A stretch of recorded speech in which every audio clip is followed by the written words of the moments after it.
whenever it was announced and found out that the Chiefs were going to represent the AFC and the Niners were going to represent the NFC, there's people on the internet who pout, okay, about everything. Of course. Always pot. Complainers. Wow. If you, a lot of that. A lot of Boo-hoos. I don't think any of them mean it. I genuinely don't. Because when you're out and about, do you run into any of these people at all? No. Whenever they say we're gonna protest watching the Super Bowl, and then the numbers come out, and it's like, actually, over 200 million people watch the Super Bowl. Yeah. This is the biggest Super Bowl in the history of Super Bowls. This is the most watched TV program of all time there. Yep. Now, in comparison, 120 million average is what CBS is reporting it had throughout the duration of that entire game, peaking or having over 200 million people watching it as a whole. What a phenomenal ending to the NFL season. But there's people saying they weren't going to watch. I'm sure they didn't. You remember there's people saying they're not going I can't watch this. In comparison, the World Cup had 1.5 billion. 1.5 billion people watch. Yeah. 2022, 2018 was like 600 million.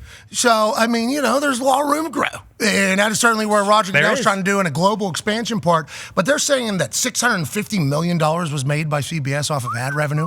Remember, $7 million a pop for the 30-second ads and everything else that's happening inside of the game. So the NFL is up and to the right more than it's ever been. The game is growing in a big way. The Combine's in 2 weeks, and I assume the networks are going to report that ratings are up. How is everything up and to the right, seemingly, Boston Connor? I mean, personally, I think it's just because of how good the NFL is. Like, think about the whole entire conversation about the old guard. A few years ago, Brady's going to be gone. Ben's going to be gone. Philip Rivers, all those guys, they're going to be gone. And now this new era is just ridiculously good. I mean, they were talking about the active quarterbacks now who have Super Bowls. It's Russell Wilson, Matt Stafford, Mahomes, obviously, and Aaron Rodgers. So, like, this new era that is now in the NFL, all of them are so good at football. Like, the Josh Allens, the Lamar Jacksons, in the last 20 years, there's been a couple of those guys. I mean, Lamar, you can say Mike Vick, and aside from that, there's no one else that's even close to what Lamar does. Mahomes, obviously, there's no one that's done what he has done to the extent that he's done it. Obviously, Brady has the Super Bowls, but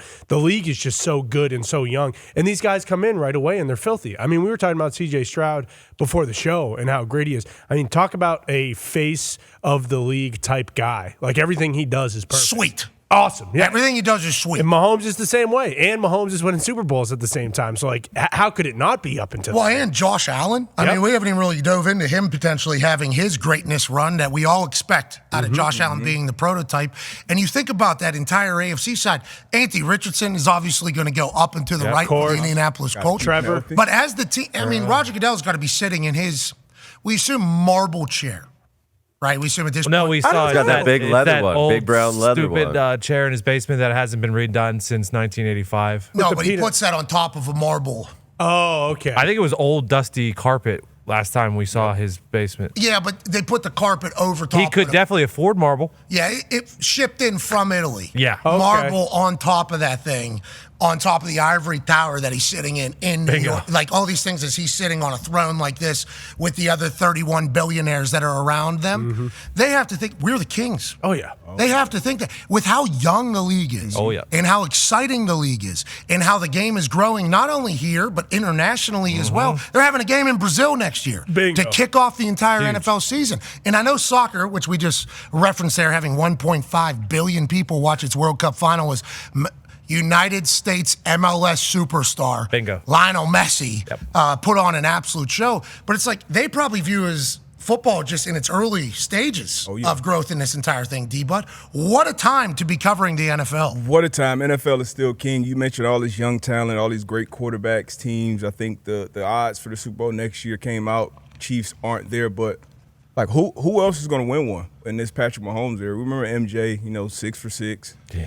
Back-to-back three-peats like, Mahomes now has a chance to go, I think, the first time ever or in the Super Bowl era to go a three-peat. So I know that's what they're locked in on now. Like, who can you project out to say, you know what, he might get one?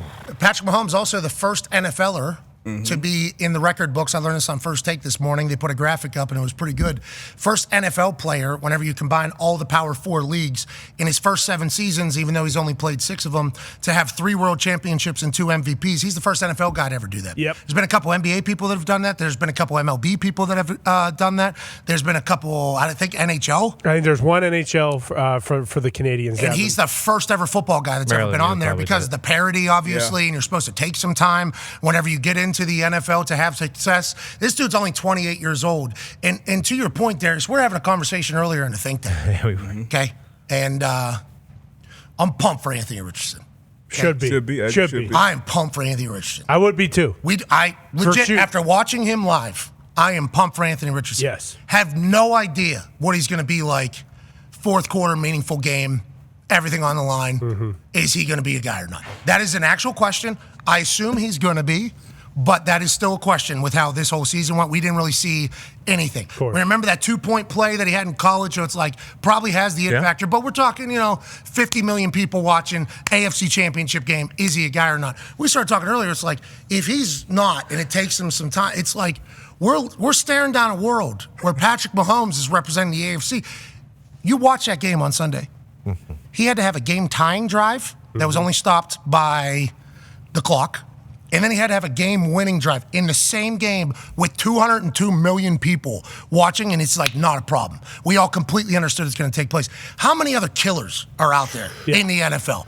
Like, this is what it was like whenever Tom Brady was with the Patriots. And obviously they only won 6 out of 20 years. It was like, but how many were they in? And how many other AFC people were? It's we're potentially staring down the next killer that we have in the NFL, and that sucks for everybody else. It's crazy. That sucks for everybody. I think Anthony Richardson's a killer. Sure. Absolute killer. And we'll talk to this.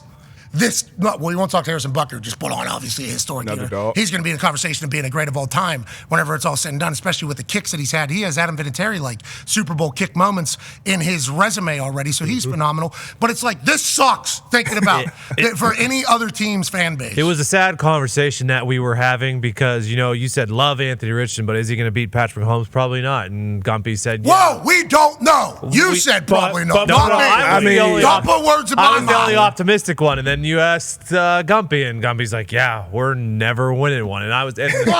he's 28 years old. Like, we're staring down another decade. 12 years, probably. That's what legitimately. Look at when Brady played, too. Like, we are staring down Mahomes for at least another 10 years.